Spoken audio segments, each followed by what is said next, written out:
My name is Evan Rothman, and I've spent the last 15 years dispatching other people's emergencies. Domestic disputes, car accidents, heart attacks. You name it, I've heard the panic in someone's voice and sent help their way. What I never expected was to need dispatching myself from my own damn marriage. It started with Marta's phone lighting up during dinner like a Christmas tree on steroids. Not unusual for an advertising executive, except for one small detail. She'd giggle. Actually giggle, like a teenager getting texts from her crush. "Work memes," she'd say, not looking up from her screen. "The team's really bonding over this new campaign." Funny thing about being a 911 dispatcher, you develop an ear for lies. The vocal patterns, the slight hesitation, the way someone's voice changes pitch when they're feeding you bullshit. Marta's work memes explanation had all the authenticity of a $3 bill. The smile shift happened gradually. One day I realized she hadn't looked at me the way she looked at her phone in months. Her face would light up with genuine joy at every notification, while our conversations got the leftover attention, the scraps. "How was your day?" I'd ask over dinner. "Mm-hmm," she'd respond, thumb scrolling. "Sorry, what?" Then came the password lockout.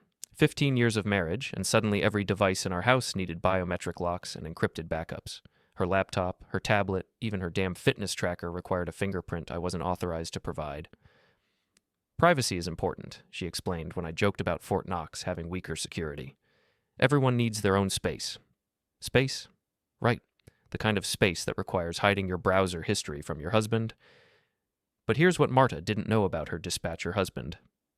I'm professionally paranoid. When someone calls 911, I verify everything. Location, caller ID, background noise, voice stress patterns.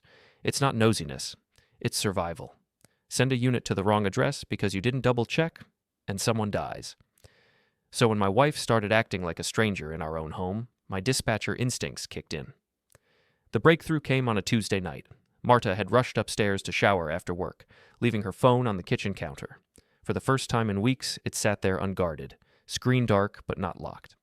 I shouldn't have looked. In a healthy marriage, you don't spy on your spouse's phone. But we'd stopped having a healthy marriage somewhere between the password changes and the mysterious giggles. The screen lit up with her face, and I was in. Hidden behind her normal texting app was another icon I'd never seen, some messaging platform with a ghost logo. My finger hovered over it for a heartbeat before I tapped. The chat loaded, and my world tilted sideways. "Jake. T. Can't wait for tomorrow's meeting. Marta. R. Conference room B is reserved all afternoon, very private. Jake. T. Your husband still clueless? Marta. R. Completely. He dispatches emergencies all day, but can't see the one in his own house, LOL. I stared at the screen, my dispatcher training warring with my husband's heart. The training won. I started taking screenshots, methodically documenting everything. Dates, times, message content, evidence. Then I found the voice messages. Jake's voice was younger than mine, cocky in that way that screams middle management. But it was intimate, familiar. This wasn't office banter between colleagues. This was a man who knew my wife in ways I'd forgotten I wanted to. "Missing you already," his voice purred through the phone speaker. "Tonight was incredible. Your husband's working late again, right?" Marta's response made my stomach drop. "He's always working late. Honestly, Jake, sometimes I think he loves that dispatch center more than me. Makes this so much easier." I recorded that audio to my own phone, my hands steadier than they had any right to be. 15 years of emergency calls teaches you to function through shock. The shower was still running upstairs. I had time to dig deeper. The chat history painted a picture that made me sick. Months of flirtation that had escalated into something else entirely. They'd moved from compliments about presentations to compliments about each other's bodies, from staying late to work on campaigns to staying late for entirely different reasons. But the worst part wasn't the affair itself. It was how they talked about me. Jake T. Does he suspect anything? Marta R. Evan? Please. The man's so focused on other people's crises he wouldn't notice if I moved out. I could probably bring you home for dinner and introduce you as my yoga instructor. Jake T. Yoga instructor. I like it. Very flexible. Marta A.R. He's sweet, but God, he's predictable. Same routine every day, same conversations, same everything. Being with you reminds me what excitement feels like. I screenshot everything, my dispatcher brain cataloging evidence while my husband brain bled out all over our kitchen floor. The water stopped running upstairs. I closed the apps, placed the phone exactly where she'd left it, and walked to my home office like a man in a dream, or a nightmare. Marta came downstairs 20 minutes later, hair wrapped in a towel, skin glowing from her shower. She looked beautiful. She always looked beautiful, but now I saw it differently. She wasn't glowing for me. "You're quiet tonight," she said, settling beside me on the couch. "Everything okay?" I looked at her, really looked. The woman I'd married, the mother of my children, the person I'd built my entire adult life around. She was asking if everything was okay while her phone buzzed with messages from her lover. "Just tired," I said. "Long day at dispatch." She smiled and kissed my cheek. "My poor, hard-working husband. What would this city do without you?" What indeed? That night, I lay awake staring at the ceiling while Marta slept peacefully beside me. Her phone sat on the nightstand, probably full of goodnight messages from Jake. My phone sat on my nightstand, full of evidence that my marriage was over. But I'm a dispatcher. When someone calls with an emergency, I don't panic. I gather information, assess the situation, and send the appropriate response.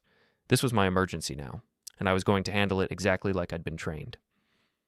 The next morning, I watched Marta get ready for work with new eyes. Every gesture felt calculated now. The way she chose her outfit. Did she dress for Jake? How she styled her hair? Did he compliment it? Even how she applied her lipstick. Would he taste it later? "I might be late tonight," she said, checking her reflection one final time. "Big presentation tomorrow, and the team wants to run through it again." "The team?" "Right." "Which team member is leading the rehearsal?" I asked casually, buttering my toast. "Oh, the usual suspects. Jake's really stepped up lately. Very hands-on approach to the project." "I'll bet he has." After she left, I sat in my home office staring at my computer screen. As a 911 dispatcher, I had access to certain databases that regular citizens didn't. Voiceprint analysis, for instance. It's primarily used to verify emergency callers, but the system could analyze any audio sample. I uploaded Jake's voice message from the night before. The system churned for a few minutes, then spit out a profile. Male, approximately 35 to 40 years old, Midwest accent with traces of East Coast education, confident vocal patterns suggesting management position, and then, because the universe apparently had a sense of humor, it cross-referenced with local employment databases. Jacob Jake Turnbull, 38, senior account manager at Morrison & Associates, Marta's company. I dug deeper. LinkedIn profile, Facebook, Instagram, the digital footprint of a man who clearly thought he was God's gift to advertising. And to married women, apparently. But here's where my dispatcher training really paid off. I didn't just look at Jake's current situation. I looked at his history. Employment records, if you know where to look, tell stories. Jake had worked at 3 different agencies in the past 5 years. Each departure coincided with what HR delicately termed interpersonal workplace issues. Translation: the man couldn't keep it in his pants. Morrison & Associates had hired him 18 months ago. Marta had started mentioning him in conversation about 6 months later. The timeline was becoming clear. My phone rang. Dispatch calling me in early for a shift change. Perfect. I needed access to more sophisticated tools. At the dispatch center, I pulled up the carrier subpoena system. Technically, this was for emergency situations where we needed to track a phone's location or recover deleted messages for criminal investigations. Technically, I shouldn't use it for personal matters, but Marta had made this personal when she decided to mock me to her lover. The subpoena request went through. Spousal concern for potentially dangerous behavior, possible workplace harassment situation. The carrier's automated system didn't ask questions, it just dumped the requested data. Marta's complete text history for the past 6 months appeared on my screen. I've heard confessions from murderers that were less damning than what I read in those messages. Marta R. Evan's working another double tonight. Want to come over and help me reorganize the bedroom? Jake T. On my way. Should I park in the driveway or stay hidden in the garage like last time? Marta R. Garage. He's paranoid about neighbors gossiping, but he's too oblivious to notice what's happening in his own house. They'd been meeting at my house, in my bedroom, while I was working overtime to pay for the life she was destroying. But it got worse. Jake T., your husband seems like a decent guy. Don't you feel bad? Marta R. He is decent. That's the problem. Decent is boring. Decent is predictable. Decent doesn't make me feel alive anymore. You do. Jake T. What's the long-term plan here? Marta R. I've been thinking about that. Evan's got the house, the kids' college funds, the retirement savings. If I play this right, I can have my cake and eat it too.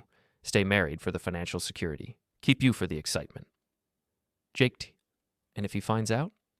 Marta Char. He won't. The man dispatches crisis calls all day, but couldn't dispatch his way out of a paper bag when it comes to his personal life. I could probably move you into the guest room and tell him you're my personal trainer. I printed everything, page after page of evidence that my wife wasn't just cheating. She was planning to keep cheating while using me as her financial safety net. But the real gut punch came in the form of a detailed conversation about our children. Marta R. Ross asked me why I'm always on my phone now. Jake T. What did you tell him? Marta R. That mommy's working hard to make sure he can go to college. Not entirely a lie. I am working hard, just not the way he thinks. Jake T. And Amelia? Marta R. She's suspicious. Keeps asking when Daddy and I are going to take another family vacation. I told her Daddy's too busy with work. Let them think he's the absent parent while I'm out living my best life. They were using our children as cover for their affair, making me look like the neglectful father while Marta played devoted mother by day and adulteress by night. I sat in that dispatch center, surrounded by the tools I used to help other people in crisis, and realized I was having my own emergency. But this time, I was both the caller and the responder. My supervisor, Louise, found me staring at the printouts an hour later. You look like hell, Evan. Everything okay? Louise had been at dispatch longer than anyone, a tough, no-nonsense woman who'd seen every kind of human crisis imaginable. If anyone would understand, it would be her. Marriage problems, I said simply. She glanced at the papers spread across my desk. Evidence gathering? Something like that. Want some advice from someone who's been through this particular emergency? I nodded. Document everything, but don't let emotion drive your response. You're a professional. Act like one. And remember, the best revenge isn't getting mad. It's getting even in a way they never see coming. She was right. I'd been thinking like a betrayed husband instead of like a dispatcher. Time to change that. I spent the rest of my shift researching Morrison & Associates' employee handbook. Every company has policies about workplace relationships, and I had a feeling Jake and Marta had violated several of them. Sure enough, page 47 outlined the company's position on romantic relationships between employees. Full disclosure required, supervisory relationships prohibited, and any relationship that created a conflict of interest was grounds for immediate termination. Jake was Marta's subordinate. Their relationship was explicitly against company policy, but I wasn't ready to play that card yet. First, I needed to understand the full scope of their deception. I called Marta during my break. Hey, honey, how's the presentation prep going? Oh, the usual chaos. Jake's been really helpful, though. He's got some great ideas for the client meeting. That's nice. You two make a good team. We really do. He gets my vision, Sometimes I feel like he understands my work better than most people. Better than me, she meant. Well, don't work too late. You need your rest. Don't wait up. This could go until midnight. I hung up and checked the time. 3:47 p.m. Their presentation prep was starting early, but I had my own preparation to do. That evening, while Marta was supposedly working late with her team, I sat in my home office building a case that would make any prosecutor proud. Evidence folders, timeline charts, financial records, everything organized with the methodical precision of someone who'd spent years managing crisis situations. The financial forensics told their own story. Marta had opened a credit card I didn't know about 3 months ago. The statements, which I accessed through our joint credit monitoring service, painted a picture of systematic deception. Lingerie purchases from stores she'd never shopped at before. Hotel charges on days when she'd told me she was working late at the office. Restaurant bills for two at places we'd never been together. Even a charge for something called Secure Communications Solutions. Apparently, she'd bought a burner phone to keep their affair completely hidden. But the most damning evidence was a series of charges to a marriage counseling service. Not couples counseling for us. Individual sessions for her. The appointment notes, which I obtained through our health insurance portal, were illuminating. Client exploring options for relationship transition, discussing strategies for maintaining financial stability during potential separation. She was planning her exit strategy while still sleeping in my bed every night. The next morning, I called in sick to work. I had more important business to handle. First stop, my attorney's office. Louise had recommended him, a sharp family law specialist named David Chen, who'd handled several dispatcher divorces over the years. This is comprehensive, he said, reviewing my evidence folders. Almost too comprehensive. How did you obtain some of these records? Legally, I assured him. Spousal access to joint accounts, legitimate workplace databases, and a few educated guesses about passwords. He nodded approvingly. The key here is timing. If you move too fast, she'll lawyer up, and this becomes a prolonged battle. If you wait too long, she might beat you to the punch. What do you recommend? Preemptive custody filing. Based on this evidence of emotional abandonment and deception, we can argue that she's already checked out as a parent. The fact that she's using the children as cover for her affair strengthens our position. And the affair itself? In a no-fault state, adultery doesn't directly impact divorce proceedings, but it absolutely affects custody and alimony considerations, especially when there's evidence of using marital assets to fund the affair. He started drafting paperwork while I moved to phase 2 of my plan. Morrison & Associates' employee handbook was publicly available on their website, a testament to their commitment to transparency and ethical business practices. I'd read it cover to cover the night before, paying special attention to sections about workplace conduct and conflict resolution. Their policy was crystal clear. Any romantic relationship between employees must be disclosed to HR within 30 days. Failure to disclose could result in disciplinary action up to and including termination. Relationships between supervisors and subordinates were prohibited entirely. Jake and Marta had violated both policies. I crafted my complaint carefully, writing it from the perspective of a concerned spouse who'd discovered evidence of an undisclosed workplace relationship that might be affecting company operations. I included copies of their text messages, redacted to remove the most personal details, evidence of coordinated time off requests, and documentation of after-hours facility usage. But I didn't send it yet. Timing was everything. Instead, I drove to Jake's neighborhood. He lived in one of those trendy downtown condos that screamed, "Single guy with disposable income," all glass and steel with a BMW parked in the assigned space. I sat in my car across the street and waited. At 2:30 p.m., Marta's car pulled into the visitor parking. She told me she had a dentist appointment that afternoon. I took photos, timestamps, license plates, clear shots of both of them entering the building together. More evidence for the growing file. But watching my wife of 15 years walk into another man's apartment in the middle of the day, that hit differently than reading about it in text messages. This was real. This was happening. My marriage wasn't just over, it had been over for months, and I'd been too blind to see it. My phone buzzed with a text from Marta. "Dentist running late. Might be here until 4. Love you." I screenshot that too. They emerged at 4:15, Marta looking flushed and happy in a way I hadn't seen directed at me in years. They kissed goodbye in the parking lot. Not a quick peck, but a real kiss, the kind that spoke of intimacy and promises. I followed her home, staying several cars back. By the time I pulled into our driveway, she was already inside, probably touching up her makeup and preparing whatever story she'd tell me about her dental visit. "How was the dentist?" I asked when I walked in. "Oh, you know how it is. Just a cleaning, but Dr. Martinez is so thorough. Took forever." Dr. Martinez had been her dentist for 8 years. I'd met him at several office parties. He was a 60-year-old family man who looked nothing like Jake Turnbull. "Any cavities?" "Nope, all good. He says I have excellent oral hygiene." I'll bet Jake agrees. That night, I finalized my strategy. Multiple simultaneous strikes, each one designed to collapse a different pillar of their deception. Financial, professional, social, legal. I was going to hit them from every angle at once before they had time to coordinate a defense. The custody paperwork was ready. The HR complaint was drafted. The divorce filing was complete. I even had a backup plan involving Jake's previous employers and their HR departments. Turns out serial workplace affairs create patterns that companies don't like. But first, I needed to confirm one more thing. I called Morrison & Associates and asked to speak with their HR director. "This is Paula Henderson. How can I help you?" "Ms. Henderson, my name is Evan Rothman. My wife Marta works in your creative department. I'm calling because I've discovered some information that might be relevant to your company's workplace conduct policies." There was a pause.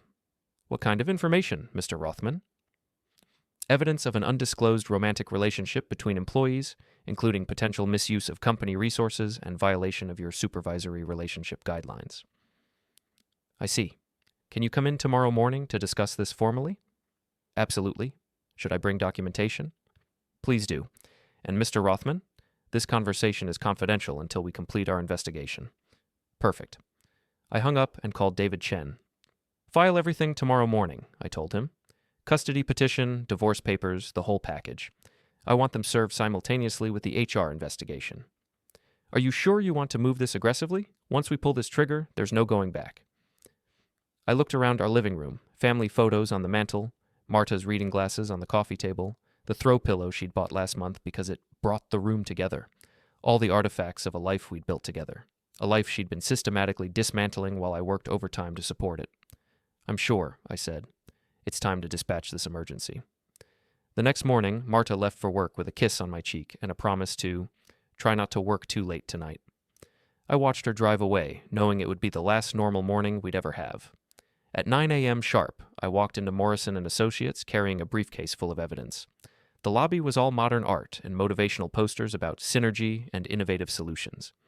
I wondered if they had a poster about not sleeping with your subordinates. Paula Henderson was exactly what I'd expected from an HR director. Professional, no nonsense, and clearly experienced in handling workplace drama. She led me to a conference room and closed the door. "Mr. Rothman, before we begin, I want to clarify that this meeting is part of a formal investigation. Everything discussed here will be documented and may be used in disciplinary proceedings." "I understand." I opened my briefcase and began laying out the evidence. Text message printouts, photo timestamps, credit card statements, coordinated PTO requests. Paula's expression grew more serious with each document. "This is quite comprehensive," she said finally. "How long have you suspected this relationship?" "I discovered it 3 days ago, but based on the evidence, it's been going on for approximately 6 months. She made notes on a legal pad. "And you're certain about the identity of the other party?" "Jacob Turnbull, Senior Account Manager. He reports directly to my wife." That got her attention. Supervisory relationships were the third rail of corporate HR. Lawsuit territory if not handled properly. "Mr. Rothman, I need to ask, what outcome are you seeking from this complaint?" "I want your company's policies enforced consistently and fairly. If 2 employees violated disclosure requirements and engaged in a prohibited supervisory relationship, there should be consequences." She nodded. "We'll need to conduct interviews with both employees. This investigation will likely take several days." "Actually, I was hoping you might speak with them today. I have reason to believe they're planning to coordinate their stories." I showed her the text messages about their exit strategy and plans to maintain the relationship while keeping me as financial security. Paula's professional composure cracked slightly. "This is quite serious. We'll begin interviews immediately." I left Morrison & Associates and drove straight to David Chen's office, where I signed the custody petition and divorce papers. By noon, a process server was on his way to Marta's office. Then I waited. At 1:47 p.m., my phone exploded. Marta's name flashed on the screen, but when I answered, the voice was barely recognizable. High-pitched, panicked, desperate. "Evan?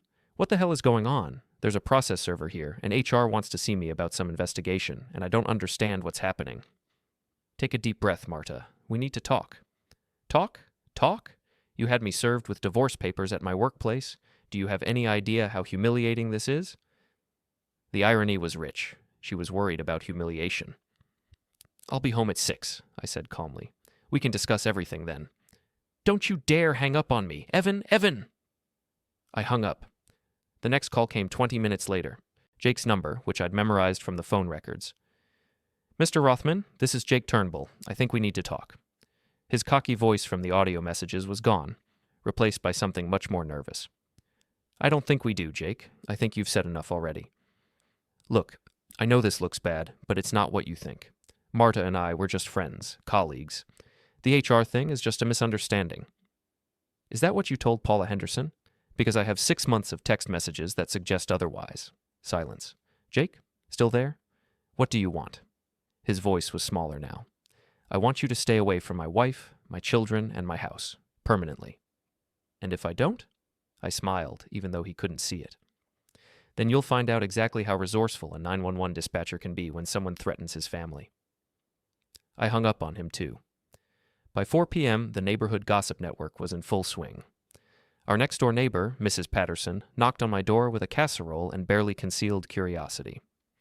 "Evan, dear, I saw some official-looking person at your door earlier. Everything all right?" Mrs. Patterson was 73 and had lived on our street for 40 years. She knew everything that happened within a 6-block radius. "Just some legal paperwork, Mrs. Patterson. Nothing to worry about." "Well, if you need anything, and I hope you don't mind me saying, but Marta's been keeping some unusual hours lately. I've seen her leaving at odd times, coming home late. As a concerned neighbor, I thought you should know." "Thank you, Mrs. Patterson. That's very observant of you."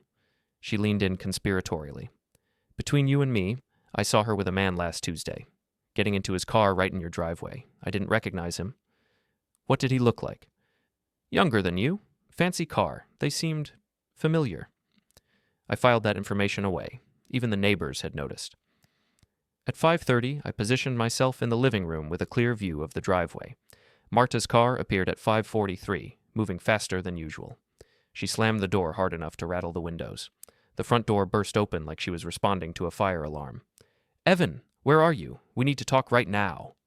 She stormed into the living room, still in her work clothes but disheveled. Her hair was messed up, her makeup smeared. She looked like someone who'd spent the day in crisis management mode. "Sit down, Marta." "Don't tell me to sit down. Don't you dare tell me to sit down in my own house." "It's not your house anymore. Check the paperwork." That stopped her cold. She stared at me like I'd grown a second head. "What are you talking about?" I gestured to the coffee table, where I'd laid out copies of all the legal documents.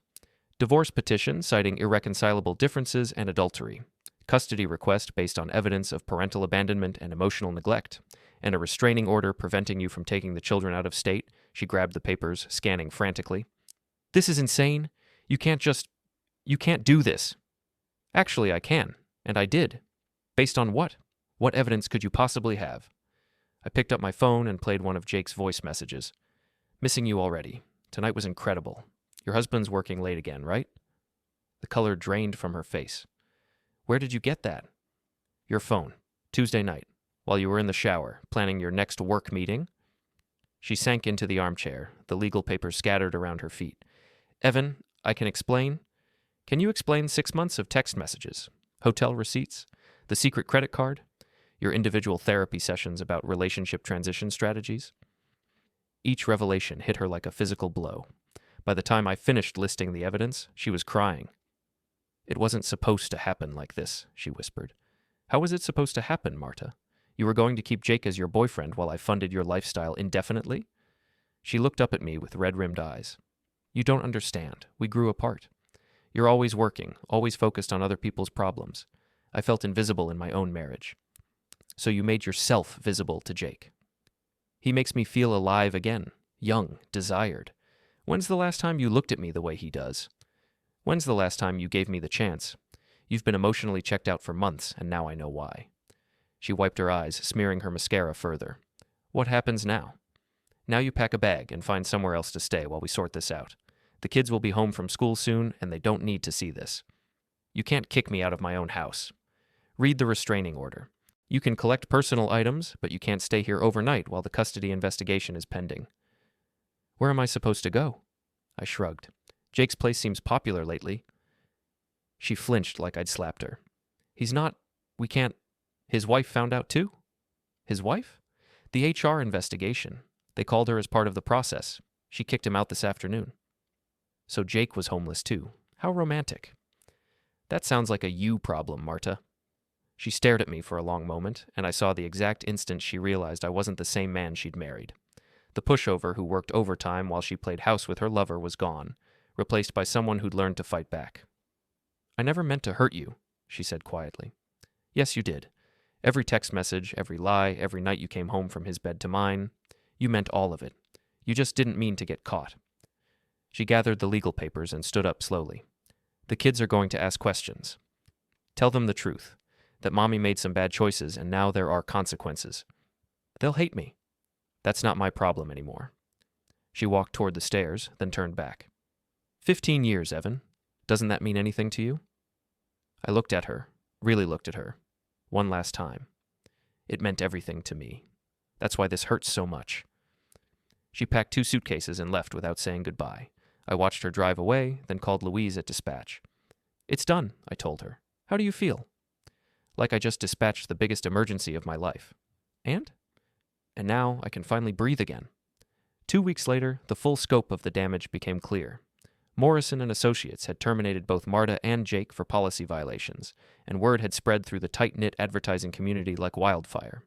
In an industry built on relationships and reputation, being fired for an affair was career suicide. Jake's wife had filed for divorce and taken their 2 kids to her mother's house in another state. His BMW was repossessed. Apparently, he'd been living beyond his means, trying to impress my wife. The last I heard, he was working at a call center and living in a studio apartment. Marta had moved in with her sister Victoria, which created its own problems. Victoria had always been the free spirit of the family. 3 divorces, no steady job, and a tendency to encourage other people's worst impulses. She'd been pushing Marta to find herself and explore her options for years. Now Victoria was dealing with the consequences of her advice, but I wasn't done yet. The custody hearing was scheduled for a Friday morning. David Chen was confident we'd get a favorable ruling based on the evidence, but he warned me that Marta's lawyer might try to paint me as vindictive and controlling. Be prepared for them to argue that you invaded her privacy and orchestrated this entire situation out of spite, he said. Did I orchestrate it? You documented it. There's a difference. The night before the hearing, I was reviewing my testimony when the doorbell rang. Through the peephole, I saw Victoria standing on my porch, looking like she'd rather be anywhere else. I opened the door but didn't invite her in. Hello, Victoria. Evan, we need to talk. Do we? She shifted uncomfortably. Look, I know you're angry. I'm not angry anymore. Anger was 3 weeks ago. Now I'm just tired. Marta's a mess. She's not eating, barely sleeping. This whole thing has destroyed her. Good. Victoria blinked. Excuse me? You heard me. She destroyed my family, so I destroyed hers. That's called consequences. She made a mistake. She made a choice. Multiple choices. Every day for 6 months, she chose to lie to me, betray me, and use our children as cover for her affair. Those weren't mistakes, Victoria. They were decisions. Everyone deserves a second chance. She had 15 years of chances. She used them all up. Victoria's composure cracked. You self-righteous bastard. You think you're so perfect.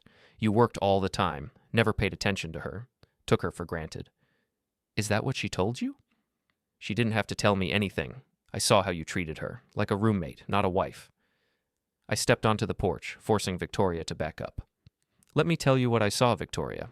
I saw a woman who had everything. A devoted husband, beautiful children, financial security, a career she loved, and threw it all away because she was bored, because Jake made her feel alive in ways I apparently couldn't. That's not... I worked overtime to pay for this house, her car, the kids' college funds, family vacations, date nights she was too busy texting Jake to enjoy. I cooked dinner while she giggled at her phone. I helped with homework while she planned hotel meetings. I was present for my family while she was present for her affair. Victoria's face was red now. You spied on her. You violated her privacy. I protected myself from a liar. And you know what the really funny part is, Victoria? She didn't even have the courage to leave me, honestly. She was planning to keep both of us, me for the money, Jake for the excitement. Your sister isn't a romantic heroine, Victoria. She's just selfish. She loves you. No, she doesn't. She loves what I provide. There's a difference. I turned to go back inside, then stopped. Oh, and Victoria? Tell Marta that if she's planning any surprises for tomorrow's hearing, she should know that I've documented everything, including the conversation she had with you last month about hiding assets and claiming I was emotionally abusive. Victoria went pale. How did you... I'm very good at my job, and my job is gathering information in crisis situations. I closed the door and watched through the window as Victoria stumbled back to her car. Her hands were shaking as she fumbled with her keys. The next morning, the custody hearing lasted exactly 47 minutes. Marta's lawyer tried to argue that I'd been controlling and vindictive, but David Chen systematically destroyed every argument with documented evidence. The text messages where Marta mocked my parenting, the financial records showing her secret spending, the timeline proving she'd used the children as alibis for her affair, the therapy notes about her exit strategy. Judge Morrison, no relation to the advertising agency, was a no-nonsense woman in her 60s who'd clearly seen every variation of family court drama. Mrs. Rothman, she said, looking directly at Marta, can you explain to the court why you believe you should have joint custody when the evidence shows you've been using your children to facilitate an extramarital affair? Marta's lawyer objected, but the judge overruled him. Your Honor, Marta said, her voice barely audible. I made mistakes, but I love my children. You used your son as an alibi to meet your lover at your family home. You told your daughter that her father was too busy to take family vacations while you were spending marital assets on hotel rooms with another man. That doesn't sound like love, Mrs. Rothman. That sounds like manipulation.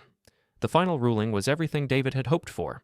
I got primary custody with supervised visitation for Marta, no alimony due to the adultery clause, and the house plus most of our joint assets. Outside the courthouse, Marta tried one last time. Evan, please, can't we work something out? For the kids? We did work something out. The judge just told us what it was. I know I hurt you, but we could try counseling. Marta, stop. It's over. It was over the moment you decided Jake was more important than our family. She started crying again. What am I supposed to do now? I have nothing left. You have exactly what you chose. Remember, Jake was worth throwing everything away for. Go be happy with him. He won't even return my calls. Of course he wouldn't. Jake had gotten what he wanted from her, and now that it came with consequences, he was nowhere to be found. Typical. That sounds like a you problem. I walked away and didn't look back. That evening, I sat in my living room now, and called Louise. How did it go? She asked. Complete victory. Primary custody, the house, no alimony. She gets supervised visits and whatever she can fit in her sister's spare bedroom. How do you feel? I considered the question. 3 weeks ago, I'd been a clueless husband working overtime while my wife planned her exit strategy with her lover. Tonight, I was a single father with full custody of my children and complete control over my own life. Free, I said finally. I feel free. And the kids? Ross and Amelia had taken the news better than expected. Kids are resilient, and they'd already noticed their mother's absence and distraction over the past months. Having one present parent was better than having two parents where one was physically there but emotionally checked out. They're adjusting.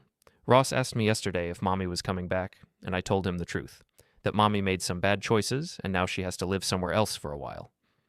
That must have been hard. Not as hard as I expected. Honesty is simpler than lies. We talked for a few more minutes, then I hung up and looked around the room. Family photos still sat on the mantel, but I'd removed the ones with Marta. The house felt different now, quieter, but also more peaceful. My phone buzzed with a text from an unknown number. This isn't over. You destroyed my life out of spite, and I won't forget that. M. I screenshot the message and forwarded it to David Chen with a note. Evidence of continued harassment. Please document for future restraining order if necessary. Then I blocked the number and deleted the message. Some emergencies require multiple responses. Some situations need ongoing monitoring. But this one? This one was finally completely dispatched. I poured myself a glass of wine and settled in to watch the sunset through windows that were mine again, in a house that was mine again, with a life that was mine again. For the first time in months, I smiled and meant it. The emergency was over.